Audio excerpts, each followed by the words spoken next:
할렐루야. 이번 동영상은 신예주 예수 그리스도 여섯 번째 동영상입니다.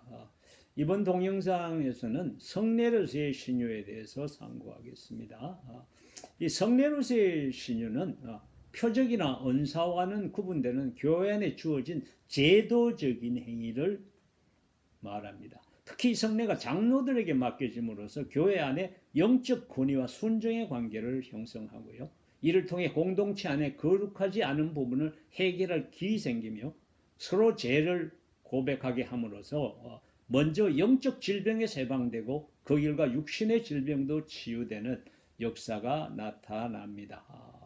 우리 CNM의 신조 제8조 신유론에서 다시 한번 규정하고 있는 걸 보기로 하는데요.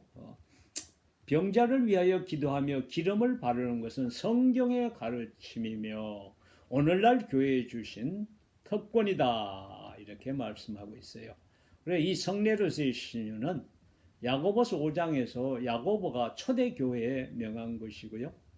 이것이 바로 그리스도의 몸 안에서 공적으로 행하는 신유의 방법입니다. 그래서 야고보서 5장 14절에서 16절은 이렇게 기록합니다. 너희 중에 병든 자가 있느냐? 그는 교회 장로들을 청할 것이요. 그들은 주의 이름으로 기름을 바르며 그를 위하여 기도할지니라. 믿음의 기도는 병든 자를 구원하리니 주께서 그를 일으키시리라. 혹시 죄를 범하였을지라도 사심을 얻으리라. 그러므로 너희 죄를 서로 고백하며 병낫기를 위하여 서로 기도하라. 의인의 간구는 역사하는 힘이 크니라. 여기서 14절은 신유를 어떻게 행해야 하는지 가르치고요. 15절은 그 결과로 신유를 약속하고 16절은 공동체적 회개 중요성을 강조하고 있습니다. 야고보서 5장 14절에는요. 병든 자에게 하는 명령하고 교회 장로들에게 하는 명령으로 구성되어 있고 야고보서 5장 16절은 병든 자와 교회 장로들 모두에게 한 명령이 기록되어 있습니다. 이걸 세 가지로 나누어서 보면은 첫 번째 5장 14절 첫 번째 명령은 병든 자가 교회 장로를 청하라고 명한 겁니다. 그리고 두 번째는 교회 장로들이 기름을 바르며 병자를 위해 기도하라고 명하는 것이고 5장 16절에 나오는 명령은 서로 죄를 고백하며 병낫기를 위하여 서로 기도하라고 명하고 있어요. 이 세 가지 명령의 의미와 실행에 대해서 상고함으로써 신예주 예수 그리스도를 마무리하기로 하겠습니다. 먼저 병든 자에 간 명령에 관해서 상고해 보시죠. 야고보서 5장 14절 병든 자가 교회 장로들을 청하라는 구절은요. 단순한 치유 행위의 지침이 아니라 병자의 믿음, 치유에 대한 갈망, 교회 권위에 대한 순종을 전제하는 말씀이에요. 이 세 가지를 구체적으로 예를 들어서 설명해 볼게요.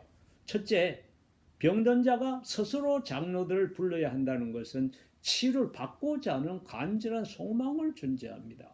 예를 들어서 어떤 성도가 오랜 병으로 고통받다가 단순히 아이고 누가 와서 나를 고쳐주면 좋겠다 하는 이런 게을러 빠진 수동적인 태도가 아니라 스스로 장로들을 불러 기도를 요청하는 적극적인 태도를 보이는 게요. 예수님이 병자에게 낫기를 원하느냐 하고 물으신 말씀하고 비슷한 거예요. 아니 병자가 당연히 낫기를 원하지. 그럼에도 불구하고 예수님은 병자에게 낫기를 원하냐고 묻는 거예요. 그 말씀을 물음으로써 치유를 받고자 하는 간절한 소망을 병자에게 불러 일으키신 거예요.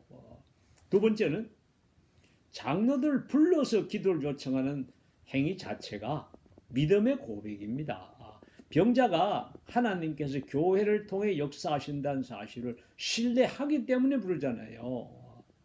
그래서 병자가 장로들에게 저를 위해 기도해 주십시오. 하나님께서 제 기도를 들으시고 역사하실 줄 믿습니다. 이렇게 말하는 순간 그는 이미 믿음을 행동으로 표현한 겁니다. 내 믿음이 너를 구원하였나니라. 예수님이 그렇게 말씀하시잖아요. 예, 세 번째는 야고보는 병자가 신유 원사를 가진 사람을 찾는 게 아니고 교회 장로들 부르라고 명령을 한 게 이게 참 중요해. 이런 치유 사역이 교회 질서와 권위 안에서 이루어져야 하는 것을 보여주는 거예요. 병자가 개인적으로 유명한 신유 사역자를 찾지 않고 자신이 속한 교회 장로들 불러서 기도받는 것은 교회 권위를 존중하는 행위입니다. 이런 행위는요, 공동체적 신앙과 질서를 세우는 결과를 낳습니다. 그래서 병자가 장로들을 부름으로써 치유는 개인적 사건이 아니라 공동체 전체가 함께 참여하는 사건이 되는 거고, 장로들의 기도와 공동체의 중보는요, 병자에게 영적 정서적 위로를 주고 교회 전체가 하나님의 치유 역사를 함께 경험하게 되는 거예요. 자, 이제 병자에게 주신 명령에 대해서 상고했고, 다음으로는 장로들에게 한 명령을 상고해 보기로 할게요.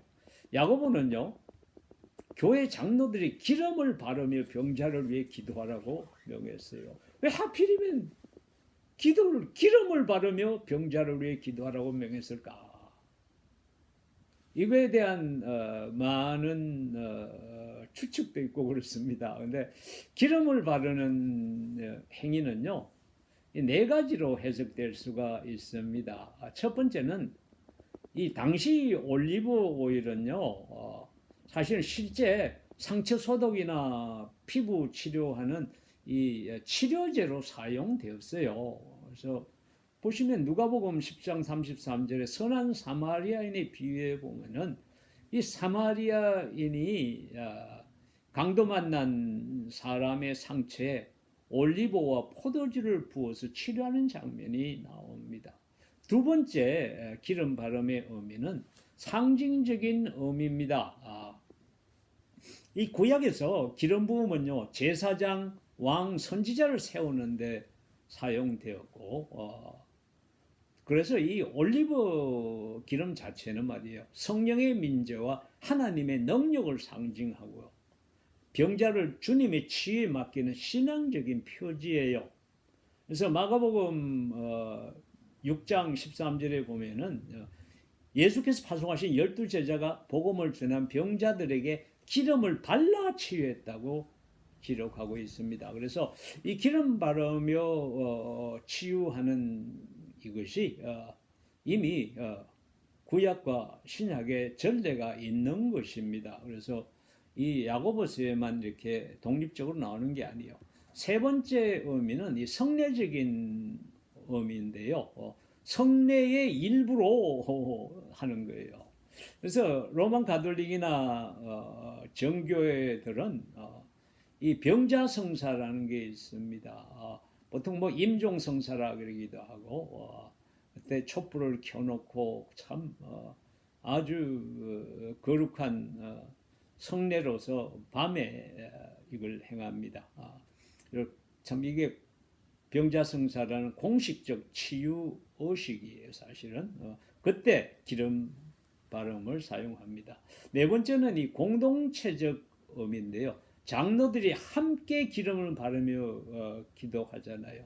이게 바로 교회의 연합과 사랑을 드러내는 그런 의미도 있습니다. 이걸 종합해 보면은 야고보서 5장 14절에 장로들이 기름을 바르며 병자를 위해 기도하라는 명령은요, 의학적 치료, 기름 바름으로서 또 기름이 상징하는 이런 영적 상징이 결합된 행위로서 장로들의 또 중보적 기도를 통해서 교회 공동체 전체가 환자를 품고 기름 바름을 통해서 성령의 임재와 하나님의 은혜를 상징하며 믿음의 기도가 환자를 회복시키는 통로가 됨을 강조한다고 이해할 수가 있습니다.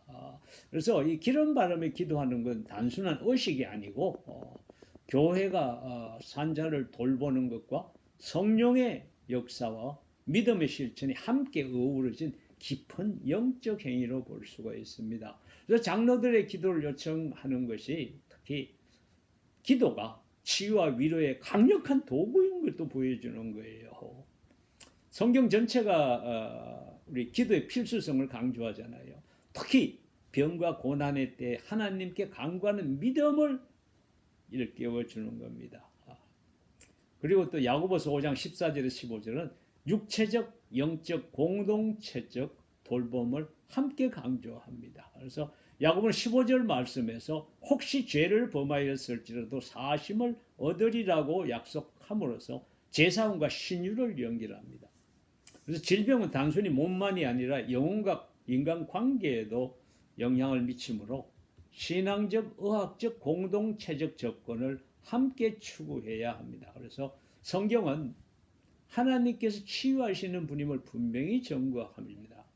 그 야고보서 1장 6절은 믿음으로 구할 때 응답을 받는다고 가르쳐요. 그래서 기름은 신유할 적에 기름을 바르는 건 마술적인 도구가 아니고 믿음과 하나님의 능력이 역사하는 통로로 보시는 게 좋습니다. 따라서 교회는요, 병든 자를 위해서 기도와 돌봄의 공동체가 되어야 마땅하고, 성도는 믿음으로 하나님께 나아가 치유를 간구해야 하고, 교회 지도자는 이 사역에 열심을 내야 마땅합니다. 내한테 뭐 신의 은사가 있나 없나가 이거는 은사와는 전혀 상관없는 성례적인 행위예요. 우리가 믿음으로 참여할 적에 하나님께서 치유하시는 거예요. 그래서 기름 바름은 성령의 임재와 하나님의 은혜를 상징하는 행위로서 교회 안에서 신앙을 강화하는 표시가 될 수 있습니다. 그래서 교회는 하나님께서 여전히 치유하신다는 믿음을 붙들고 공동체 안에 연약한 자들을 위해서 적극적으로 기도해야 합니다. 그리고 마지막으로 상고할 것이 5장 16절에 모두에게 한 명령인데요. 이 명령 한국 교회에서는 참 실행하기가 쉽지 않은 명령입니다. 야고보는 병자와 장로들 모두에게 서로 죄를 고백하며 병 낫기를 위하여 서로 기도하라고 명했거든. 자, 이 명령하는 그 흐름을 좀 보자고. 14절에서 16절까지. 야고보서 5장 14절 16절은 말이에요. 병든 자의 회복을 교회 공동체의 신앙 질서 안에서 다루고 있는데요. 14절에서 병자는 장로들을 청하고 장로들은 주의 이름으로 기름을 바르고 기도하라고 명하고요. 15절에서는 믿음의 기도가 병자를 일으키고 죄를 범하였을지라도 사함을 받는다고 연결하고요. 16절에서는 그러므로 이 앞에 나오는 15절에 죄를 범하였을지라도 사함을 받는 이거하고 믿음의 기도를 연결시켰는데 이 연결 근거로 해서 범위를 공동체 전체로 확장시키는데 서로 죄를 고백하며 병 낫기를 위해서 서로 기도하라고 상호적인 명령을 줍니다. 무슨 말인고 하니 병자와 장로 모두가 배제되지 않고 공동체 구성원 전체가 죄 고백과 중보 기도의 주체가 되는 겁니다. 근데 16절에 죄 고백에 있어서 세 가지 주의할 게 있어요. 첫째는요, 히라보는 알렐로이스, 서로라는 부사인데 이게 한 방향의 고백이 아니에요. 야, 너는 교인이고 나는 장로니까 네가 나한테 고백해가 아니에요. 서로 상호적 고백이에요. 병자만이 아니고 장로들도 자신들의 죄와 연약을 숨기지 않고 함으로써 고백의 공동체를 함께 세워야 됩니다. 둘째는 이 고백이 안전한 관계와 신뢰 위에서 이루어져야 됩니다. 공적으로 강요하거나 과시가 아니에요. 실제 치유와 화해를 위한 진실하고 구체적인 나눔이어야 됩니다. 이거 뭐 고백 기도하라는데 지가 뭐 엉뚱한 소리나 하고 말이요. 성경 지식이나 자랑하고 황당한 그냥 우리 경상도 말은 똥폼 잡는 소리 했어 하면 안 됩니다. 셋째로 제 고백이 목적이 아니고 이 제 고백을 통해서 치유로 나아가기 위한 수단임을 명심해야 됩니다. 그래서 그냥 제 고백 이거에 집중해 갖고 나중에 그것 때문에 막 극실험하면 안 돼요. 이 제 고백함으로써 병으로서 치유받는 게 목적이야. 그래서 목적을 잊어버리면 안 돼. 고백과 중보가 이렇게 연결될 적에 이 영적 장애물이 제거되고 공동체 기도가 힘있게 역사해서 병이 치유를 받는 겁니다. 이 재고백에 있어 가지고도 병자와 장로 각각의 역할과 책임이 있습니다. 병자는 장로들을 청함으로써 공동체의 믿음과 권위를 의지하고 질병의 원인을 단정하지는 말고 양심을 비추어서 관계제, 원망, 미움, 불신앙 등이 있는지 스스로 살피고 이를 서로 고백함으로써 공동체 기도와 돌봄에 연결되어서 함께 이를 기도하며 치유를 추구하는 겁니다. 장로는 주의 이름으로 기름 바름과 기도를 실행하며 병자를 신앙 안으로 품을 뿐 아니라 자기가 권위자이기에 더욱 투명성과 겸손으로 자신부터 고백을 모범으로 보임으로써 공동체 안전지대를 마련해 줍니다. 한 사람만 제 고백하면은 저놈 나쁜 놈이네. 아이고 교회만 난리라 안 됩니다. 함께 서로 고백하잖아요. 그게 안전장치야.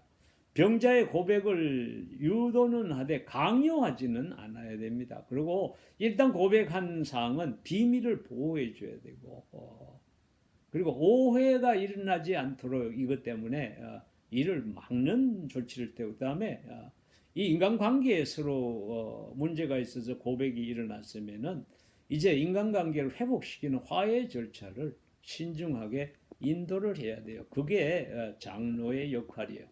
이렇게 죄를 고백하면은요, 그때 이 하나님과 우리 사이를 막고 있던 영적 장애가 제거되고 전인적 치유가 일어납니다. 그래서 제 고백은 제가 하나님과 사람 사이에 만든 관계적 장벽을 제거하여 믿음의 기도가 통로를 회복하게 되는 거예요.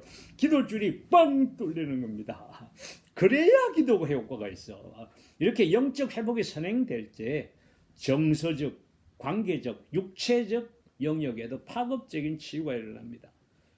물론 모든 질병이 다 죄 때문이라고 일반화해서는 안 돼요. 그러나 죄가 원인인 경우에는 이 죄를 고백하고 하나님의 사함을 받고 그러면은 인간관계 모든 문제가 회복되는 이 질서가 드러납니다. 그리고 서로 상호 고백을 하기 때문에 이 치유를 막는 분열이나 시기나 다툼 같은 이런 공동체 안에 있는 죄를 제거해 버립니다. 그래서 공동체의 거룩을 회복해서 기도의 효력을 강화하게 됩니다.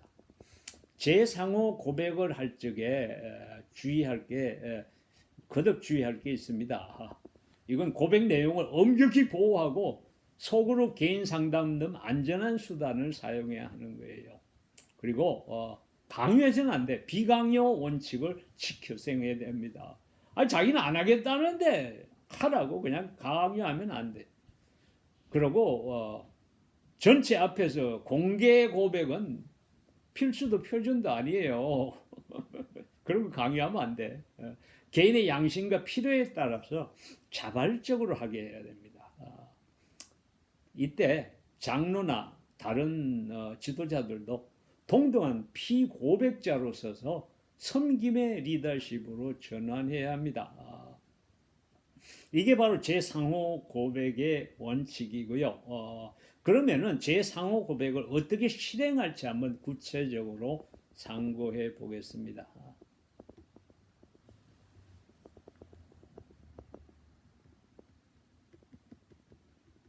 이 부분은 조금 길게 나갈 수도 있는데 좀 간단하게 하기로 하죠. 먼저 개인적, 관계적, 공동체 차원의 제 목록을 비폭력적 언어로 점검. 이게 아주 중요해. 표현을 잘해야 돼. 사건, 감정, 책임을 구체적으로 명명하고 변명 없이 책임 수용을 할 수 있도록 도와줍니다. 이거 자꾸 변명하기 시작하면 끝이 없어요. 상호 고백이 끝났으면은요, 곧바로 중보와 축복으로 연결해가지고 하나님의 임재를 환대하고 화해와 보상과 습관 교정 등 삶의 열매를 계획하고 이것을 함께 동행하며 해야 됩니다. 또한 이 결과를 예배와 신방에 연계해서 계속 팔로우하는 거예요. 예배에다가 공동회개 기도 순서는 둡니다. 이건 뭐 우리 예배 항상 있는 거니까. 개인적 세부 고백은 개별 공간에서 다루어야 돼요. 그리고 신방에서 기름 바르며 이렇게 기도한 후에 관계 회복을 위한 대화와 화해 절차를 병행하고, 이렇게 상호 죄를 고백한 후 재발 방지를 위해서 영적 습관을 계약적 약속으로 세우는 것도 중요합니다. 여기까지 우리 마지막 동영상을 마쳤는데요. 우리 신유의 주 예수 그리스도는 우리 교단의 독특한 신조이면서 또 우리 신앙생활에 정말 중요한 것입니다. 여러분 반복해서 들으셔서 마음에 새기시고, 여러분 삶 속에서 특히 교회에서 실천하심으로 하나님의 능력을 체험하시는 우리 성도님들 되기를 예수님 이름으로 축원합니다. 감사합니다.